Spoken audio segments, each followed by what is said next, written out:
Corona ya, KURONA mungkin bisa ada kepanjangannya Kajian Online Ramadan Nasional. Halo, aku Osa Amria Saldi. Aku Maulana Izulhaq. Jadi kita berdua ini adalah duo mahasiswa yang sekarang sedang dilanda oleh sebuah pandemi. Siap. Yaitu pandemi COVID-19. Pada sore hari ini kita berdua ya, saya dan Maul akan membahas sebuah dinamika yang sekarang sedang terjadi ya Ul. Iya.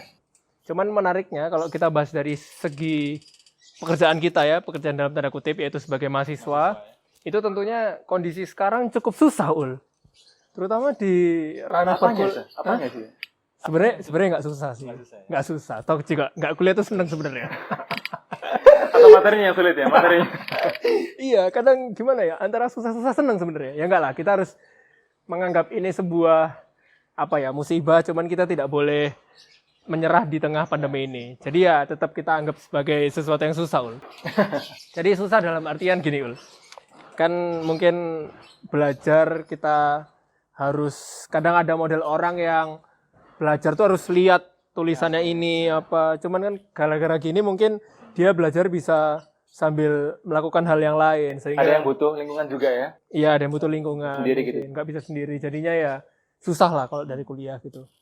Kalau mau sendiri gimana? Kalau aku pribadi sih aku kalau belajar tuh emang butuh lingkungan. Butuh lingkungan. Jadi kalau sendiri kadang bisa belajar tapi istiqomahnya nggak lama gitu. Istiqomah, iya. Jadi itu sebuah kata-kata baru dari Maul, belajar istiqomah. Jadi emang istiqomah butuh teman sih. Istiqomah butuh teman. Pertama belajar itu kan bagi sebagian orang mungkin mereka punya culture belajar gitu. Iya. Coba bagi sebagian orang lain ketika dia nggak punya culture belajar yang baik, jadi dia butuh teman untuk bisa belajar tadi. Iya, tapi kadang aku rasain juga gitu, Ul. Ketika belajar itu dirumahkan, itu yang pertama ya, yang jelas dari proses belajarnya sendiri menurutku juga Efektif. kadang malah efektif, kadang enggak. Efektifnya gini, kalau misal kita emang lagi mood, kita lagi nggak mood misalkan, terus kita tiba-tiba lagi mood, itu enak kalau belajar karena kita berasa lebih private. Tapi kalau misal kita di luar pandemi ini ya, kita berangkat kuliah itu pasti mood kita terangsang dengan sendirinya. Iya kan? Kita budaya belajar kita pasti terangsang dengan sendirinya. Dan karena online ini menurutku ya malah gimana ya? Kayak ya emang kita harus dituntut untuk mood terus ya. Iya. Karena kan di rumah ya kita kan banyak cobaan lah. Kayak gadget juga kan cobaan kan. Misalnya kita lagi sibuk sama sesuatu di rumah misalnya, terus kita tiba-tiba diingetin teman, nggak kelas ta? Oh iya gitu kan, misalnya perempuan lagi masak atau bagi teman-teman yang gamer misalnya, dia game karena dia di rumah terus dan di kamar terus gitu lebih private, tapi bagi sebagian orang masih tetap sulit untuk, mungkin Osa juga ngerasain ya? Iya. Kadang ada yang kita malah mencari alasan buat lupa sehingga memanfaatkan kesempatan itu mungkin salah satu minusnya. Cuman plusnya ya itu gimana ya? Mungkin gara-gara kuliah online ini sehingga kita meminimalisir hal-hal yang mungkin negatif ketika kita berada di lapangan langsung gitu.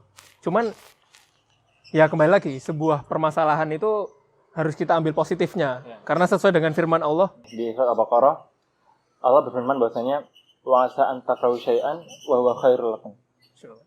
Bisa jadi kalian tuh membenci sesuatu tapi itu baik bagi kalian. Jadi kadang itu relatif lah, kadang itu kita anggap itu baik atau enggak baik itu relatif. Tapi kalau misalnya kita kembalikan semuanya kepada Allah, itu pasti ada manfaatnya. Semua baik. Jadi ya itu ya, satu poin kita tuh ketika pandemi seperti ini kita nggak boleh menganggap ini hanya sebagai sebuah musibah. Harus mengambil positifnya juga. Nah, cuman ini kembali lagi ya, pandemi ini sebagai ujian. Ini kan sekarang kita lagi masuk bulan Ramadan ya. Salah satu bulan yang kalau pada tahun-tahun sebelumnya itu ini merupakan bulan yang sangat ditunggu-tunggu. Banyak manfaatnya, terus ini adalah salah satu bulan di mana kita harus meminta ampunan dengan banyak, terus meminta mungkin pertolongan dan lain sebagainya. Cuman di satu sisi karena kita ini tinggal di sebuah negara yang mungkin menurut saya itu cukup unik ya, dengan segala kultur budaya yang ada, dari Sabang sampai Merauke bermacam-macam suku. Dengan seperti itu Indonesia tuh sebenarnya di dalam setiap Ramadannya itu ada sebuah budaya yang unik. Contohnya kayak misal dulu nih Ul, aku waktu kecil itu setiap kali sebelum puasa itu aku mesti melakukan ngabuburit ya. Jadi aku keluar sama teman-teman, sepedaan Buka puasa. sebelum buka puasa. Sepedaan terus ya sekedar duduk-duduk bareng lah nunggu nunggu adzan maghrib. Nyemil enggak? Enggak. Terus ketika setelah taraweh itu kita lanjut lagi Ul, keluar lagi. Mungkin setelah taraweh selesai itu kita main mercon bareng gitu ya. Iya. Ya, main mercon bareng. Cuman sekarang kalau kita pikir ya Ul ya, ketika corona ini gimana ini? Kan Ramadannya jadi beda ya Ul. Iya, jadi beda. Ramadan kita sama Ramadan di luar negeri beda sih. Jadi kalau di luar negeri itu emang sepi, tentram ayam kan. Kalau kita kan emang di tengah-tengah gitu loh. Iya, di tengah-tengah. Rame-rame ya. Kita juga nikmat ibadah juga iya gitu. Iya. Kadang soalnya gini, aku juga kan sama kita. Jadi kadang kan misalnya kita tarawih misalnya, tiba-tiba dar gitu kan. Ada petasan misalnya. Baru masuk hari pertama Ramadan tuh ada petasan gitu loh. Petasan. Bahkan sebelum Ramadan. Kadang. Iya kadang menyambut gitu kan. Menyambut. Kadang aku bingung juga gitu. Korelasinya antara petasan sama Ramadan itu apa gitu loh. Tapi karena emang udah jadi culture sama masyarakat ya, terutama generasi muda gitu kan. Pokoknya mulai sama berakhir Ramadan tuh ada petasan gitu. Iya. Jadi kadang nggak tahu. Kadang kita cari korelasinya juga nggak ada gitu. Selain itu juga misalnya buka bersama juga, buka bareng, Buka bersama. iftar bareng. Bukber. Ya. Kadang kita itu kalau di kondisi normal ya, kita tuh bukan sibuk mikir evaluasi ibadah apa yang belum kita lakuin gitu. Tapi kadang malah kita itu tersibukkan dengan buka bareng gitu loh, bukber gitu kan. Misalnya hari pertama hari ini misalnya sama teman-teman SMA, besok sama teman-teman SMP gitu kan. Iya. Terus SMA lagi tuh mengerucut, Mengerucut. teman OSIS, terus divisi OSIS, terus teman kampus juga. Jadi kadang itu waktu habis gitu loh buat buka bersama tak gitu loh. Dan kita kadang juga melupakan keluarga gitu kan. Tapi alhamdulillah karena ada COVID ini banyak pelajaran lah. Ya, pelajaran. Ya. Kita bilang konteks di luar Ramadan ya. Pemerintah dari awal kan menggalakkan hashtag work from home. Mungkin itu jadi sebuah budaya yang baru ya. Cuman kalau kita korelasiin sama, aku korelasiin sama budayaku ketika Ramadan itu datang, ketika aku kecil. Ya mungkin aku main petasan tiap malam. Mungkin kalau sekarang dibikin budaya baru beda. Bahaya. Misalnya ada hashtag petasan di rumah aja gitu. Ada orang tua tidur misalnya. Keluar pintu ada petasan, dar gitu kan, bahaya. Nggak kulkas, petasan gitu kan, bahaya juga gitu. Jadi nggak semua culture itu bisa di hashtagin di rumah aja gitu kan. Gitu. Iya. Jadi kalau semua culture di hashtagin di rumah aja ya bahaya. Jadi memang ada culture yang emang tereduksi dengan sendirinya ya. Cuman ada juga culture yang emang tumbuh dengan sendirinya, Ul. Apa itu? Contohnya, tadi kita bahas kuliah. Kuliah jadi online. Terus sekarang alhamdulillah setiap sebelum maghrib, terjadwal itu ada, aku dengerin kajian, Ul. Kajian dari ustadz-ustadz, ada beberapa ustadz. Itu lewat online juga. Jadi mungkin aku kadang itu mikir, corona ya, KORONA mungkin bisa ada kepanjangannya kajian online Ramadan Nasional. Bisa juga tuh. Bisa ya? Jadi mungkin karena emang sebelum Ramadan kan kita udah diimbau di rumah kan ya. Iya. Terus akhirnya kita masuk Ramadan tuh udah keadaannya kita terkondisikan di rumah gitu kan. Sampai akhirnya di Ramadan udah padat kajian kan dari pagi, siang, sore itu kajian juga padat kan online gitu. Mungkin bisa dimasukkan pemerintah tuh. Bisa itu. Karena itu kajian online Ramadan Nasional. Ya, pemerintah mungkin bisa menangkap masukan saya ya, bisa memakai kepanjangan baru untuk menghibur masyarakat. Jadi corona kepanjangannya kajian online Ramadan Nasional. Iya, kita bisa banyak mengambil manfaat lah dari corona ini. Tidak hanya efek negatif aja, cuman ada positifnya juga. Yang jelas sih ini sih, kalau saya pribadi ya, merasakan sebagai anak ya. Anak itu, kadang kita kan butuh kehadiran orang tua di rumah kan. Kadang juga kita misalnya udah pulang, misalnya malam pulang dari kuliah ya. Tapi orang tua kondisinya udah capek, tidur semua gitu kan. Tapi karena adanya corona ini, di mana orang tua kita juga kerja di rumah, kita bisa banyak menghabiskan waktu dengan orang tua gitu loh. Sampai akhirnya kan di Ramadan ini kan ada tarawih kan. Iya. Kita tarawih juga Di rumah. Nah, yang keren tuh, karena tarawih di rumah, ayahku dulu kan kalau tarawih kan dia sering komplain kalau misalnya imamnya lama itu dia komplain dia di rumah. Tapi sekarang dia imam di rumah itu usratnya anaba al-mutafifin. Kadang kita yang jadi imam tuh, ya jangan panjang aja nih stresnya, kita juga capek. Jadi kadang apa ya, alhamdulillah sih, ayahku jadi suka baca Quran gitu kan, kayak menjadi imam tarawih. Cuma ya tadi itu sih, alhamdulillah khususnya kan keluarga juga kumpul tarawih bareng di bulan Ramadan gitu kan, itu sih alhamdulillah. Jadi alhamdulillahnya kita bisa banyak menghabiskan waktu ya bersama keluarga. Itu tadi mungkin dari yang family, mungkin kita bisa banyak melakukan family time, menghabiskan banyak waktu bersama keluarga. Cuman definisi keluarga itu sebenarnya nggak sesempit itu. Kita sebagai sesama seorang muslim itu juga berkeluarga gitu kan. Mungkin sama teman kita juga satu keluarga gitu. Cuman gini, salah satu budaya yang mungkin aku alami sendiri atau mungkin mau alami sendiri ketika di luar COVID-19 ini, itu kita semakin semakin memiliki banyak waktu untuk mungkin kumpul sama teman, menjalin tali silaturahmi. Mungkin nggak hanya teman aja, mungkin sama guru, mungkin sama dan lain sebagainya lah. Nah cuman kalau corona kayak gimana ya, kita istilahnya memastikan bahwa tali silaturahmi kita itu tetap terjalin gitu, gimana sama Kalau bahasa kita ini ya, nggak ada waktu nyangkruk ya. nggak ada waktu kongko. Iya sih, kalau kita kan emang culture kita ya sebagai mahasiswa, sebagai anak muda kan emang kalau misalnya ngerjain tugas atau rapat, itu kan paling pas tuh kalau kongko kan. Iya. Ketemu sama teman-teman di mana, kayak di tempat makan atau di mana. Nah tapi karena masa pandemi ini, rapat jadi online kan. Rapat jadi online. Terus cangkruk online. Iya cangkruk. Gimana cangkruk? Iya online. Jadi misal kemarin ya, contohnya kayak kemarin beberapa hari lalu itu sama teman SMA. Wah, tapi ini salah satu positifnya juga, Ul. Kita kuliah itu mungkin udah jarang ketemu teman SMA, teman SMP bahkan. Kita coba menurut Maul, ketika kita nggak pandemi ini, kita jadi susah mau ngumpulin mereka. Jadi nggak ada alasan untuk ketemu.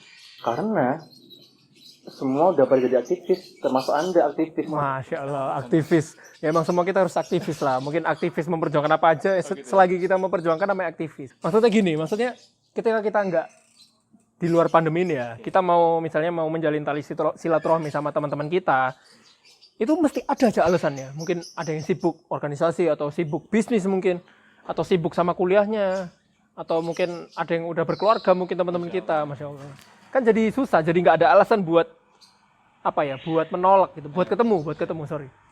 Nah, ketika pandemi ini, itu justru mereka nggak ada alasan buat menolak, Ul.